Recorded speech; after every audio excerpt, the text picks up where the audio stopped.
Chers compatriotes congolaises et congolais, Banasomi Ekolo ya Congo, il est temps que nous puissions véritablement et définitivement prendre notre destin à main. Makambo ezali kolekanambo kanabiso, ezali grave, ezali critique et nous devons agir. Nous devons sortir de notre immobilisme où ezali ko permettre na bangunya na biso ba avancer na kati ya projet na bango machiavélique na projet na bango ya ko détruire le Congo et les Congolais. Bandeko na ngai Banasomi Ekolo ya Congo et sengeli to bunda pour la sauver notre mère patrie. Mboka na biso ndingi toza koloba ezali na kati ya occupation, na kati ya domination étrangère. C'est la politique extérieure étrangère nde butu ezali ko conduire mboka na biso yango nde butu ezali ko sala nyonso ete Congo et se développer te. Bango bazali accompagné na batu ya classe politique congolaise. Na yango wana tozali koloba, seul le peuple déterminé, le peuple averti est capable de changer les choses bandeko. Le Congo Kinshasa n'est pas à vendre. Message nabiso ezali yango ya kopesa bino bandeko. Esengeli boyeba awa na kati ya poto na Belgique, na Bruxelles, sommet Union européenne na Afrique et kosalema le 17, le 18 février 2022.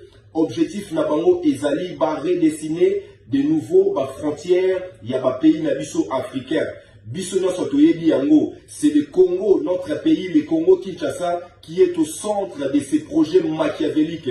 En effet, bandeko, bino nyonso boyebi yango, la balkanisation du Congo Kinshasa ezali volonté ya ba impérialiste, ezali volonté moko exprimée par les Américains, par les Français, par les Belges, voire même par les proxy na bango, les nègres des services, les Tutsi rwandais, les Ougandais, les Burundais bandeko. Alors, biso ba Congolais, ba patriotes, ba résistants, awa na kati ya diaspora, to telemi, tozali kosala mobilisation monene, to bengisi bandeko nyonso, to kutana na mboka ya Belgique, na Bruxelles, le 17 et le 18 février 2022, pour mettre en échec ces plans machiavéliques où ils allaient tout simplement une nouvelle conférence de Berlin où ils allaient balkaniser l'Afrique.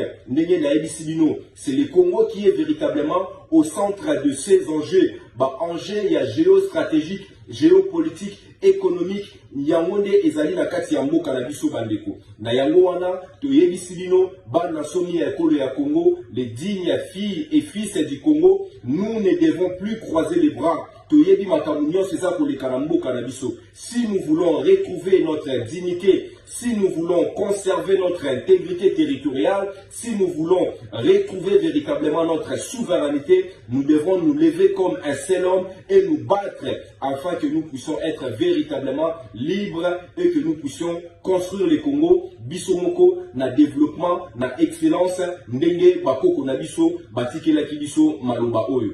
Bandeko na ngai bana ya Congo. Soki makambo oyo ezali kosalema, makambo ya balkanisation, makambo ya génocide, makambo ya extermination, les projets de détruire le Congo, et sengeli boye bayango ezali kosalema à cause ya trahison pe ya corruption ya classe politique congolaise oyo bino nyonso boyebi yango. Lelo bakomema bino na kati ya distraction ya kofete ascension ya pouvoir os, pouvoir d'occupation ya Félix Tshilombo na kati ya mboka na biso. Pouvoir oyo ba Tutsi rwandais ba pesaki ye bino nyonso boyebi yango bandeko asalaki ba accord na Hippolyte Kanambe alias Joseph Kabila pona azwa pouvoir os oyo tobengi yango pouvoir ya mokuwa. Yango wana, chers compatriotes, biso oyo tozali kobunda elongo na bino na kati ya mboka ya Congo tolobi to telema to mettre fin na situation oyo. Botala bandeko na biso kuna na kati ya Mali. Bandeko ya Mali basali ndenge nini? Colonel Assimi Goïta asali ndenge nini? Un vrai patriote, a telemeli ba mindele, a telemeli ba français, a zui bandeko na ye ya mapimba, bango ba botoli pouvoir na maboko ya ba politiciens, oyo bazali ba traître, oyo bazali ba marionnettes, oyo bazali tout simplement ko protéger ba intérêt ya ba maître na bango, ba impérialiste na ba colon. Bandeko na biso ya Mali et le peuple malien bazali derrière colonel Assimi Goïta, bazali derrière gouvernement na bango ya transition oyo ezali assurer lelo na maboko ya bandeko na bango ya mapinga. biso na kati ya mboka ya Congo tozali na difficulté makasi pour que notre classe politique congolaise est remplie de néocolonialistes, de néocolons, bato oyo bazali ba nègres de service. Ils sont incapables de se défaire de leur enseignement néocolonialiste.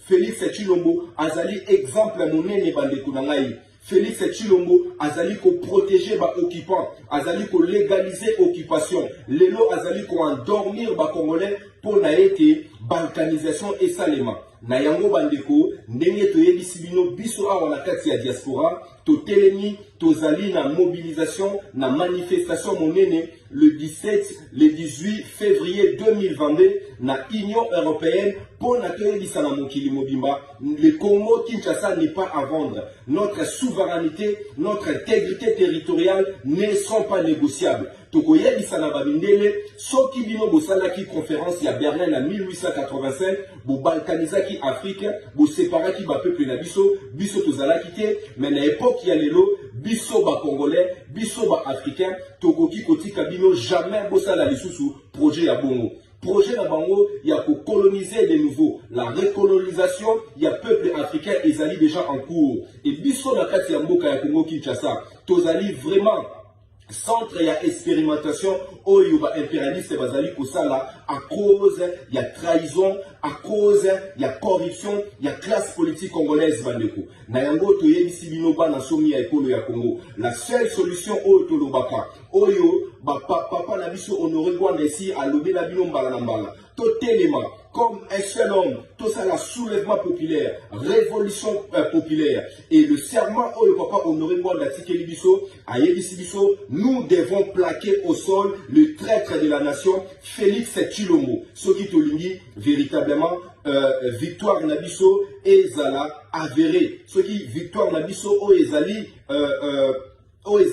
Oezali à solo, Oezali certaine, mais ceux qui te limitent au monde, cette victoire légitime, et Seigneli, to bengana cette classe politique congolaise, to bengana ba occupant tout Rwandais, to bengana ba Ougandais, to bengana ba Burundais, to bengana ba impérialiste. Ndenge nazalaki koyebisa bino distraction, discours officiel mensonger de la classe politique congolaise et comme mabino na kati ya distraction ya pour fêter pouvoir os ya Félix Tshilombo pouvoir oyo azwaki yango na kati ya ba accord satanique na ba bourreau ya peuple na biso lelo Hippolyte Kanambe lelo peuple na biso azali na kati ya souffrance lelo peuple na biso azali kolela Félix Tshilombo asali makambo ya lokuta ayebisi bino asali état de siège wana oto yebisi bino ezali poudre aux yeux car bandeko bozali bino moko komona augmentation ya violence eza ko continuer na Beni baza ko boma na Ituri baza ko boma